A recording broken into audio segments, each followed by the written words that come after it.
बिस्मिल्लाहिर्रहमानिर्रहीम। अस्सलामुअलैकुम। मेरा नाम जवाद ताहिर है और मैं आपको अपने चैनल टॉप आईटी वर्ल्ड में खुशामदीद कहता हूँ। आज की इस वीडियो में मैं आपको बताने जा रहा हूँ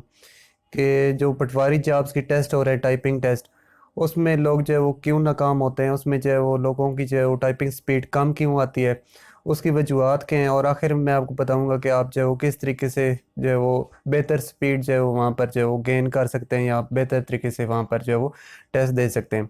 तो बेसिकली इस वीडियो में मैं आपको वो वजूहत या वो रीज़न्स बताऊंगा जिनकी वजह से स्पीड कम होती है। तो वो रीज़न जानने के बाद आप यकीनन इस काबिल हो जाएंगे कि आपकी जो टाइपिंग स्पीड है फिर उन रीज़न्स को ख़त्म करने के बाद जो है वो अच्छी से अच्छी या एटलीस्ट जो है 40 वर्ड्स पर मिनट तक तो लाजमी पहुंच जाएगी। तो ये बहुत कॉमन बात है कि काफ़ी लोगों से मैंने भी सुना है और ये एक्सपीरियंस भी है कि वैसे लोगों की जो स्पीड है वो 55 तक अगर किसी बंदे की है, वो घर में टाइपिंग करता है, जब वहाँ पर जब वो टाइपिंग करता है तो उसकी स्पीड जो है वो 40 वर्ड पर मिनट आ रही होती है। इस तरह कोई एक और बंदा है जिसकी घर पर स्पीड जो है 40 वर्ड पर मिनट है, तो जब वो वहाँ पर टाइपिंग करता है टाइपिंग टेस्ट वाली जगह पे जहाँ पर उस टेस्ट हो रहे होते हैं, तो वहाँ पर जो है वो 30 या इवन जो 25 तक उसकी स्पीड जो है आती है। तो इस केस में जो मुतअद्दिद फैक्टर्स हैं, इसमें मुतअद्दिद रीज़न्स हैं जिनको जानना आपके लिए बहुत ज़्यादा ज़रूरी है। तो चलिए स्टार्ट करते हैं और रीज़न की तरफ, और फिर उनके जो है मैं आपको सोल्यूशन प्रोवाइड करूँगा ताकि आप उससे जो है वो बेहतर जो है वो उससे फ़ायदा उठा सकें। तो इसमें जो सबसे पहले रीज़न मेरे नज़दीक जो मैं समझता हूँ वो ये है कि जो घरों पर लोग जो होते हैं वो ज़्यादातर के पास लैपटॉप होता है, तो लैपटॉप के ऊपर टाइपिंग करते रहते हैं, जबकि वहाँ पर जब जाते हैं तो वहाँ पर तो कीबोर्ड लगे हुए होते हैं। तो क्योंकि टाइपिंग जो है वो कि ये लैपटॉप पर करनी बहुत ज़्यादा आसान होती है, उस पर सॉफ्ट कीज़ होती हैं, थोड़ी सी बंदा हल्की सी ऊपर उंगली या अंगूठा लगाए तो वो जो है वो प्रेस हो जाती है और वो वर्ड जो है लिखा जाता है। लेकिन जैसे ही वो कीबोर्ड पर होता है तो कीबोर्ड पर जो है वो थोड़ा सा मज़ीद दबाव के साथ जो है उंगली को दबाना पड़ता है, तब वो जो है वो ABC जो भी चीज़ लिखनी है तो वो प्रेस होती है। तो ये एक रीज़न है। तो उसके बाद जो दूसरी रीज़न ये है कि अगर कोई फ़र्ज़ किया कोई जो है वो लैपटॉप के ऊपर प्रैक्टिस नहीं करता है, लेकिन उसके पास जो है वो कोई नया कीबोर्ड लेकर आता है जो बिल्कुल सॉफ्ट होता है, थोड़ा सा प्रेस करता है तो उसकी वो जो प्रेसिंग हो जाती है, जो कीज़ वो दबाना चाहता है तो दब जाती हैं। लेकिन ये मुशाहिदे में बात आई है कि जहाँ पर टेस्ट हो रहे होते हैं किसी इंस्टीट्यूट में, वर्चुअल यूनिवर्सिटी में या कहीं पर भी किसी यूनिवर्सिटी के लैपटॉप कंप्यूटर लैब के अंदर, तो वहाँ पर जो कीबोर्ड वगैरह होते हैं वो सदियों से तो खैर मैं वैसे ही कह रहा हूँ, कई सालों से इस्तेमाल हो रहे होते हैं वहाँ पर। उधर गर्द मिट्टी भी होती है और मुतअद्दिद इस तरह जो फैक्टर्स होते हैं, वो पुराने कीबोर्ड होते हैं, तो वहाँ पर जो है वो कीज़ बहुत ज़्यादा सख्त हो चुकी होती हैं। तो जब वहाँ पर वो इस तरह टाइपिंग करने की कोशिश करते हैं लोग, तो उनसे जो है वो बातें, जब वहाँ पर प्रेसिंग ही नहीं होती सही तरह से, अगर बंदा एप्पल ही फ़र्ज़ किए लिख रहा है तो APPL ही कोई उसमें मिस हो जाएगा, कोई पूरा लिखा जाएगा, तो इससे जो है उनकी एक्यूरेसी में बहुत ज़्यादा फ़र्क पड़ता है। इतनी ज़्यादा जब गलतियाँ होंगी तो नेट स्पीड भी फिर ज़ाहिर सी बात है बहुत ज़्यादा कम हो जाएगी। तो उसके बाद जो नेक्स्ट रीज़न्स वो ये होती है कि वहाँ पर जो वो जहाँ पर टेस्ट हो रहे थे वहाँ पर शोर शराबा और प्रेशर बहुत ज़्यादा होता है। इंसान का माइंड जो है वो बहुत आसानी के साथ डिस्ट्रैक्ट हो जाता है। जब मैं टाइपिंग करना शुरू करता है तो कभी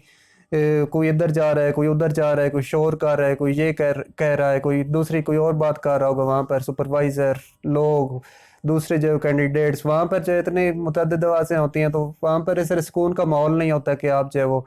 बिल्कुल फोकस करके जो टाइपिंग कर पाएंगे। तो बेसिकली वहाँ पर आपका जो माइंड है वो डिस्ट्रैक्ट हो जाता है, और जब डिस्ट्रैक्ट होता है तो फिर बंदा जो है वो एक्यूरेसी या वो टाइपिंग स्पीड जो है वो हासिल नहीं कर सकता। उसके बाद जो नेक्स्ट जो रीज़न मैं समझता हूँ वो सबसे इम्पॉर्टेंट भी है, वो ये है कि हमारे ज़हन में पहले ही होता है कि हम जो है वो नाकाम हो जाएंगे। ये जो है वो 5 मिनट ही हमारे लिए बहुत कीमती हैं, और इन 5 मिनट के अंदर हमने अपने आप को जो है वो साबित करना है। तो जब हमारे जहन में ये नाकामी का खौफ सवार हो जाता है तो फिर जो है हम जो है वो अपना जो सेंसेस में नहीं रहते, या उस हद तक जो परफॉर्म नहीं कर सकते जिस हद तक जो परफॉर्मेंस वहाँ पर शो करनी चाहिए। फ़र्ज़ की हमसे कोई थोड़ी मोटी भी एरर हो जाती है तो हमारे जहन में फ़ौरन ये ख्याल आ जाता है कि जी ये तो एरर होगी, अब तो मैं बिल्कुल जी पास नहीं हो सकता, ये इतनी एरर्स आ गई हैं, अब तो ये नेट स्पीड मेरी जो है वो 25 बनेगी, 30 बनेगी और मैं 40 पर तो पहुंच ही नहीं सकता। जब बंदा टाइपिंग करते हुए जब ये सोचता है कि ये एरर आ गई और ये मैं नहीं पहुंच सकता, तो फिर जो है वो बंदा गया वहां से। क्योंकि इसमें जो है वो बड़ी बात ये है कि आपने ये मकूला सुना हुआ होगा कि जो डरता है वही मरता है। तो जो बंदा फिर वहां पर डरेगा और जो ऐसी एरर से जो है वो फौरन जो डिसल्ट होकर फिर अपना हौसला जो है वो खो देगा, तो फिर जाहिर सी बात है वो 40 वर्ड पर मिनट तो अटेंड नहीं कर सकेगा। तो ये नाकामी का खौफ जो है ये मेन फैक्टर इसमें शामिल होता है। और सबसे जो लास्ट चीज़ जो मैं आपको बताना चाहता हूँ वो ये है कि वहाँ पर बाज़ औक़ात जो है वो थोड़े से मुश्किल पैराग्राफ आ जाते हैं। होता ये है कि बेसिकली हम जो है वो हम जो घर में टाइपिंग कर रहे होते हैं तो बार बार वही पैराग्राफ आते हैं, और वहाँ पर जो है हमारी टाइपिंग स्पीड बेहतर होती है, हमें पता होता है कि अभी कौन सा वर्ड लिख रहे हैं, कौन सा वर्ड होगा। लेकिन वहाँ पर जो है वो ये देखने में आया कि वो कस्टम पैराग्राफ खुद से ऐड कर रहे होते हैं, फ़र्ज़ किया किसी न्यूज़पेपर से ऐड कर दिए या कहीं और से वो डाल देते हैं। जब कोई नई चीज़ आ जाती है, नए वर्ड्स आ जाते हैं, तो फिर बंदे को पता नहीं चल रहा होता। हो सकता है वहाँ पर कोई ऐसा सिंबल कॉलन लगाना हो, सेमी कॉलन लगाना हो, या ऊपर 1 2 3 वहाँ से कोई चीज़ दबानी हो, डॉट लगाना हो, कॉमा लगाना हो, ऐसी चीज़ें जब लगानी हो तो हो सकता है कि बंदे के जहन में ही वहाँ पर ना हो कि ये की कहाँ पर होगी, क्योंकि यहाँ पर इन चीज़ों की इतनी प्रैक्टिस नहीं होती सिंबल्स वगैरह की। तो जब ऐसा होता है तो फिर जो है वो ज़ाहिर सी बात है बंदे को जो है वो पता नहीं चलता, और बंदा वो ढूंढता ढूंढता रहता है, कीबोर्ड से देखेगा। तो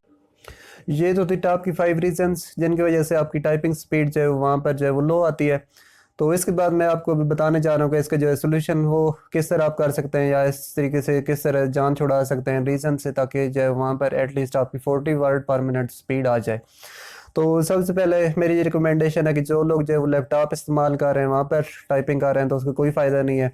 बेहतर है कि अगर आपके पास लैपटॉप है तो जो है वो दुकान से या किसी और जगह से वहाँ से जो है वो कीबोर्ड लेकर आ जाएँ, और कीबोर्ड को लैपटॉप के साथ कनेक्ट करके फिर वहाँ से टाइपिंग किया करें। दूसरा जो सॉल्यूशन है वो इस तरह है कि आप जो है वो अगर आप पीसी के ऊपर ही टाइपिंग कर रहे हैं तो आपके पास एटलीस्ट जो है वो 2 कीबोर्ड्स होने चाहिए। एक जो है वो नॉर्म सॉफ्ट वाला बिल्कुल न्यू कंडीशन में जो हो, और दूसरा ऐसा कीबोर्ड हो जिसमें कीज़ वगैरह थोड़ी सख्त हो, चाहे आप जो है वो सेकंड हैंड कोई कीबोर्ड ही ले लें, ताकि जो है वो दोनों पर आप प्रैक्टिस करें तो आपकी जो है वो आपको पता होगा किस तरह जो है वहाँ पर टाइपिंग करनी हो सकती है। उसके बाद जो तीसरा है वो ये है कि आपका जो है वो अपने जहन में जो है वो ये चीज़ होनी चाहिए कि मैंने अपना सारा फोकस टाइपिंग के ऊपर ही करना है। जब आप टेस्ट देने जाएंगे तो कहीं भी माइंड मैंने डिस्ट्रैक्ट नहीं करना, कहीं भी मैं आगे पीछे नहीं देखूंगा, कहीं से कोई आवाज़ आई तो मैं उधर नहीं मुड़ूंगा, किसी तरफ मैं ध्यान नहीं दूंगा, बल्कि वो जो 5 मिनट हैं वो सारा का सारा मेरा फोकस जो है वो मेरी टाइपिंग के ऊपर होना चाहिए। मेरा सारा ध्यान जो है वो मेरा उधर टाइपिंग के ऊपर होना चाहिए, और कहीं और जो है मेरा फोकस नहीं होना चाहिए, क्योंकि थोड़ा सा भी डिस्ट्रैक्शन हुई तो फिर जो है वो सारी टाइपिंग स्पीड जो है उसका जो है वो बेड़ा गर्क हो जाएगा। तो उसके बाद जो है वो चौथी चीज़ वो ये है कि नाकामी का खौफ जो है आपके जहन में बिल्कुल नहीं होना चाहिए। आप बस यही समझे कि अगर जो है वो मैंने करना है तो इन्हीं 5 मिनटों के अंदर करना है, और इंशाल्लाह जो है वो मैं जो है वो 40 वर्ड पर मिनट को अटेंड करूँगा। जब पहले ही आप जो है वो एक अच्छे जहन के साथ वहाँ पर जाएंगे, आपके जहन में पॉजिटिविटी होगी, और ये सोच रहे होंगे कि मैंने इस चीज़ को अटेंड करना ही करना है, तो कोई भी चीज़ जो है वो इस दुनिया में जो है वो नामुमकिन नहीं होती। तो आप जब इस चीज़ को जो है वो नाकामी से के खौफ से आप निकलेंगे, और फ़तह जो है वो आपके जहन में होगा कि मैंने इसको अटेंड करना है या खुश होना है, तो फिर आप आसानी के साथ जो है वो उसको जो है वो 40 वर्ड पर मिनट जो है वो उसकी स्पीड हासिल कर सकेंगे।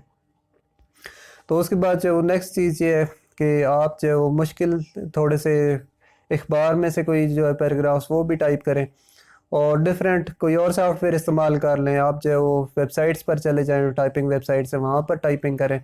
मेरा मतलब ये है कि टाइपिंग मास्टर पर ही रिलाई ना करें, बल्कि इधर उधर जहाँ से भी कोई आपको पैराग्राफ मिलता है तो वहाँ पर जो है वो टाइपिंग करें। तो इसमें लास्ट चीज़ यही थी कि आप जो है वो मुख्तलिफ़ तरीके से उसको टाइपिंग करें, तो उम्मीद है कि आपकी जो है वो ये रीजंस ख़त्म हो जाएंगे, और आप जो है वो अच्छी स्पीड वहाँ पर एटलीस्ट 40 वर्ड पर मिनट तो हासिल कर सकेंगे। तो ये तो थी मेरी आज की वीडियो। अगर आपके जहन में कोई भी क्वेश्चन हो तो आप जो है वो मुझसे पूछ सकते हैं। तो इजाज़त दीजिए, गुड बाय एंड अल्लाह हाफिज़।